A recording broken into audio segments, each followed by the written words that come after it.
Good morning, gang. Hope you're all doing well. Welcome back to the show. And listen, before we dive into the latest AI news story that we're about to bring you, please hit that like, hit that subscribe. We really, really appreciate it. We're a new young show, and your support truly does mean the world to us. And obviously, a like, it doesn't cost anything. It literally costs nothing. Just go like. And if you don't like it, hit dislike. You know, it's still an engagement, so it all helps. Listen, Will, what can you share with the audience today? This is today we've got to be quick today, haven't we? So we've we got about 10-15 minutes to talk about this, but hopefully that'll be enough. And to be fair, we've been staggering out quite a few stories at the moment because there's a lot happening within the AI world, and this is no different. This is a really interesting story. I find we bounce around though between all the frontier labs. But so we're back to our friends at OpenAI today, because you may or may not have seen they released their own AI-powered browser. Now, we've spoken about AI-powered browsers before. We've talked about Dia, which is by the browser company, which was recently acquired by Atlassian, just in time by the looks of things because of this release. We've also talked about Perplexity's Comet, which is a very popular AI-powered browser. Perplexity even tried to buy Google Chrome during the antitrust lawsuit. So it all connects. But now OpenAI decided to step into the game like the hostile company that they are and release their very own AI-powered browser. You're watching some sort of the video, the demo video of it on the screen, but it basically is Chrome. It is Chromium, so it should feel very similar to what you'd be used to if you use Google Chrome anyway, but it's got ChatGPT deeply integrated into it. You can get it to control your screen, and it will even have a mouse that clicks around. It has just a chat panel, so you can ask it about websites that you're on. It can interact with your tabs. It can do all sorts of various integrated things. And to their credit, it is very clever. Now, obviously, there's going to be a lot of people here that are going to be criticizing and also taking sides, because obviously there's a bunch of AI-powered browsers, so you're going to have your fan favorites. But yes, a very interesting development from OpenAI, quite hostile in nature. I always find they do come out swinging, and if they can create a product, they will. For me, I'm not that excited about AI browsers. I want to be, I really truly want to be, but Perplexity's Comet didn't really get me that excited. Dia, I've tried multiple times, and I just can't get behind it. Why is that, Will? Why are you not excited about that? I'm just curious. I mean, admittedly, I haven't looked at this ChatGPT browser yet, so I can't really sort of offer too much thought, and I'd love to know what the community, if they've used it, what their thoughts are. What's your take on it, Will? I think certain parts of it is useful. For example, summarization of web pages. Like I like some AI features sprinkled in there, but there's certain things in there they're pushing, like this computer use thing where you can go. They do a demo of it ordering food for you. So you can go into ChatGPT and in the side panel of the app and go, order my favorite takeaway, and you watch this mouse sort of move around the screen like it's learning to draw for the first time, haphazardly clicking its way through Just Eat in the UK or DoorDash in America, and I mean, it's cool, but is it really that useful? Is it really that useful? I just struggle to find the use cases, and I feel sometimes that it's shoehorned into things instead of actually considering why or how those AI features might be used. It might be a controversial take, but I've tried a bunch of them, and I've found none of them that useful. So I'd love to hear from people, and if they ultimately, I think you hit the nail on the head. It's ultimately, what is the use case? What problem is anything, any business, any startup, any technology is solving? It's what is the use case? What's the problem?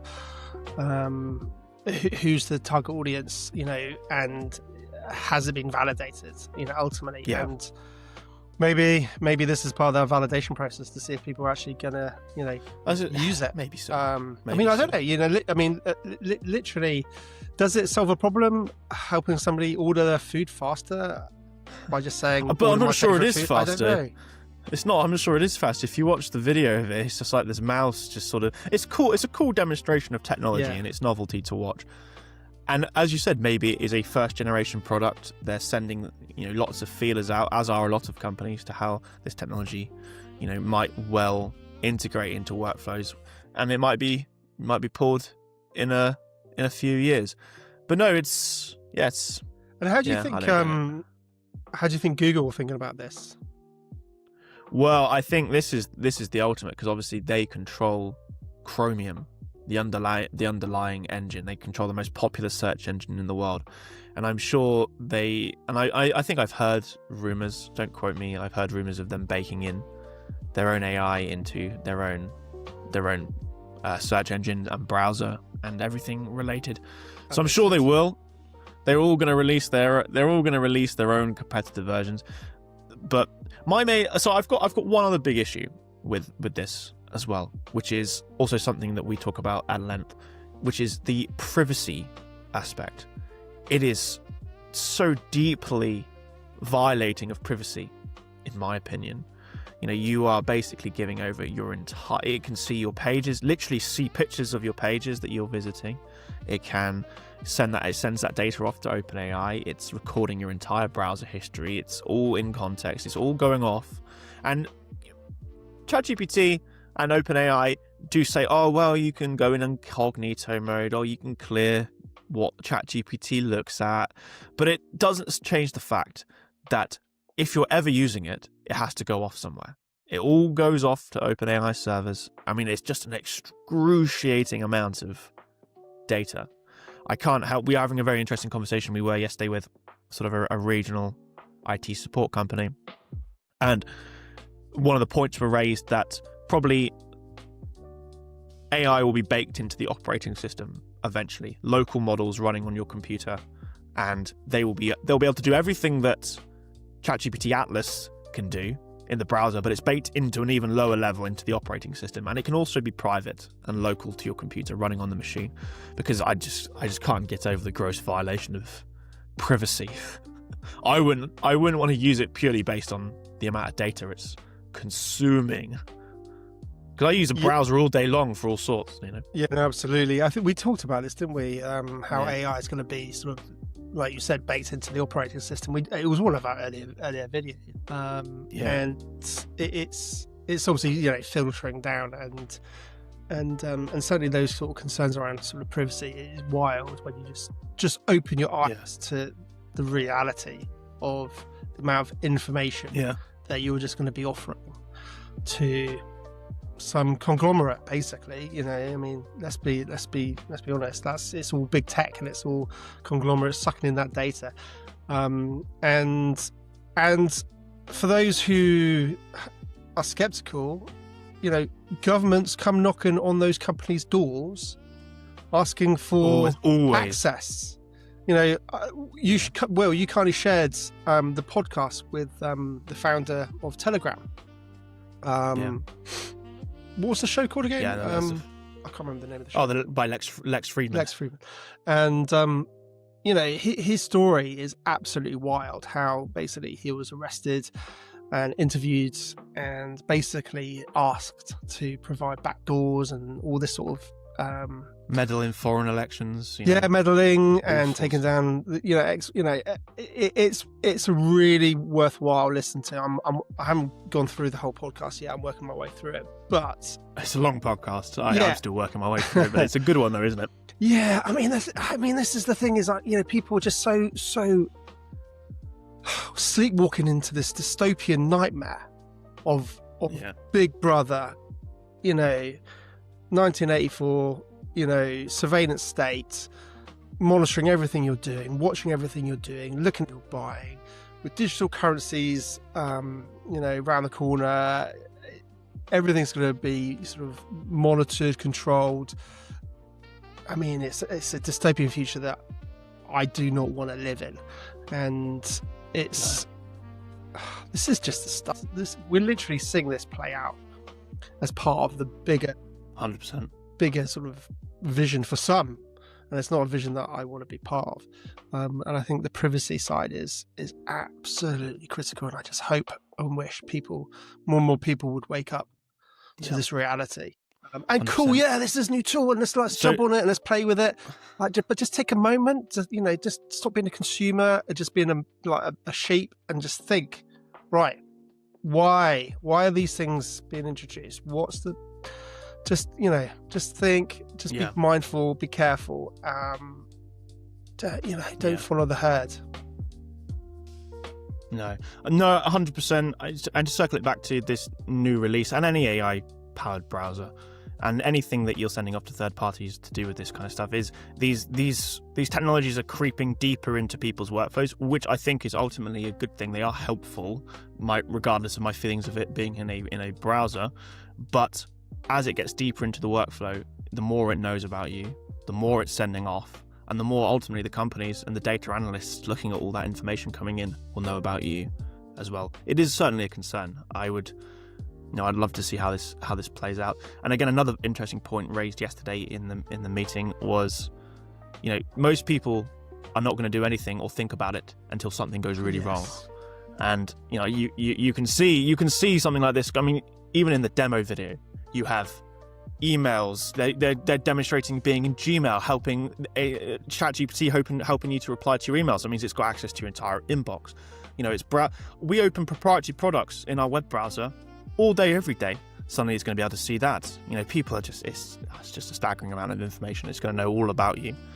Privacy is literally going to disappear unless people fight for it and actually say no and vote by either using it or not using it. I think the reality is the majority of the population, just don't really consider these things.